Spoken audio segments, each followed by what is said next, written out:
لو زهقت أو زهقتي من أنظمة الدايت اللي بتحرمك من كل حاجة، ولو نفسك تاكلي وتشبعي وتخسي من غير تعب نفسي، يبقى لازم تسمعي دايت النهاردة. دايت طالع من قلب الطبيعة، وأكتر نظام أبحاث العالم كلها وقفت عنده وقالت هو ده. دايما كل نوع دايت بيبقى له مؤيدين ومعارضين، ودايما بيتخانقوا مين فيهم اللي صح، وكل واحد عنده حجته وخبرته وتجاربه. الا الدايت بتاع النهارده مفيش حد اختلف عليه. دايت النهارده هو دايت البحر الابيض المتوسط او الميديترينيان دايت. هحكي لكم الحكايه بدات سنه 1950 لما باحث صحي امريكي راح يزور اوروبا بعد الحرب العالميه. الناس لسه خارجه من وقت صعب، والدكاتره مرهقين، والمرض منتشر في كل مكان. لكن في منطقه معينه حاجه لفتت نظر، في دوله بسيطه صغيره اسمها اليونان، تحديدا جوه جزيره كريت. الناس نشيطه، عايشين مبسوطين، واعمار الناس الكبيره بتعدي ال90 وال100 سنه. صحتهم احسن من الامريكيين، نسبه امراض القلب والجلطات عندهم قليله جدا، والسرطان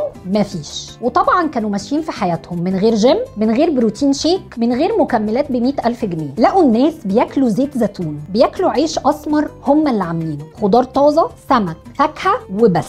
وقتها الباحث الامريكي قال استنوا كده، احنا لازم ندرس الموضوع ده. ومن هنا بدات دراسه من اشهر واضخم الدراسات اللي اتعملت وقتها، اسمها The 7 Countries Study. عملها دكتور اسمه أنسل كيس. قارن بين الناس اللي عايشه في امريكا وشمال اوروبا وما بين الناس اللي عايشين حوالين البحر الابيض المتوسط. لقى الفرق واضح في صحه القلب ومستويات الكوليسترول وحتى الصحه النفسيه. ومن هنا بداوا يسموه الميديترينيان دايت أو دايت البحر الأبيض المتوسط. بس المدهش كان فين؟ إن الناس اللي هناك ما كانوش عارفين إنهم ماشيين على دايت أصلاً، هم كانوا عايشين كده طبيعي، أكلهم من الأرض ومن البحر ما فيهوش أي تصنيع، زيت زيتون بدل الزبدة، اعتمادهم كان على بقوليات زي العدس والحمص والفاصوليا، أسماك زي السردين والمكريل والسلمون بدل اللحمة الكتير، عيش أسمر بدل أبيض، فواكه بدل الحلويات. المشي والمجهود كان جزء من يومهم، ما كانش تمرين على أبليكيشن، والناس كانت تخلص شغلها قبل غروب الشمس وتقضي باقي اليوم جنب الزوجة والأولاد وفي وسط أهلهم، يلعبوا، يتكلموا، يهزروا بدفى غريب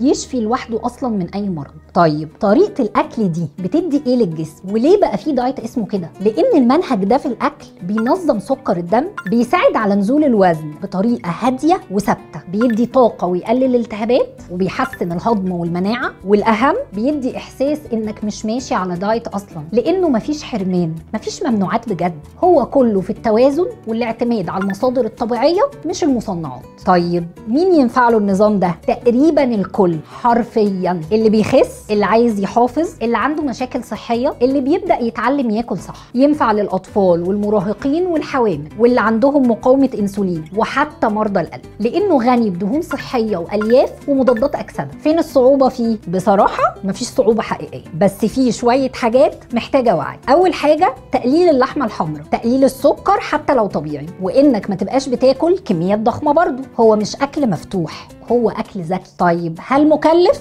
لا خالص، مش هتحتاج منتجات مستوردة ولا حاجات مخصوصة. خضار، فاكهة، زيت زيتون، سمك، عدس، فول، وعيش بلدي، كل ده متاح ومصري وأرخص من الأنظمة اللي معتمدة على بروتينات غالية أو منتجات جاهزة. طيب إزاي أبدأوا بسهولة؟ ابدأوا بكده، بدل الزبدة بزيت الزيتون، زود طبق سلطة كبير في كل وجبة، سمك مرة أو مرتين في الأسبوع، خفف اللحوم الحمراء لمرة واحدة، وخد فاكهة بدل الكيك، ومشي كل يوم حتى لو 15 دقيقة. وخلي بالك بقى من النشويات، لازم تكون كاملة، عيش بلدي أو رز بني، زيت الزيتون لازم بكر ومعصور على البارد، الفاكهة مش لازم تبقى كتيرة، حبة أو 2 كفاية قوي في اليوم. الحلويات المصنعة لأ، مش من روح النظام ده خالص، ولو في ألبان تبقى كاملة الدسم ومن مصدر موثوق. ومن هنا نعرف إن أوقات الحل مش في الجديد، الحل في اللي كنا بنعمله زمان وافتكرناه راحت عليه. وده السبب في إن دايت البحر الأبيض المتوسط اتكتب في مراجع كتير إنه أنسب دايت طويل المدى للتخسيس، للمناعة، لصحة القلب، وعشان تعيش حياة أطول من غير ما تحس إنك محروم من كل حاجة. أنا شخصيا بعتبر دايت البحر الأبيض المتوسط من أكتر الأنظمة المتوازنة، مش نظام تخسيس سريع، لكن نظام يخليك تحس بجسمك أخف وبطنك أهدى ومودك أريح، وينفع تمشي عليه سنين. وعشان كده أنا ببدأ بيه مع ناس كتير قوي في العيادة قبل ما نروح لأي نظام تاني، وده علشان أساعد الناس تعيش بصحة مش تعيش على الميزان. وطالما وصلت لآخر الفيديو يبقى تستاهل الهدية اللي أنا محضرها لك. هينزل على الشاشة جدول ورا التاني فيه الأكل الأسبوع كامل على دايت البحر الأبيض المتوسط، وتقدر تكرره لحد ما توصل لهدفك. الجداول معمولة علشان تناسب الأوزان المختلفة باحتياجاتها المختلفة.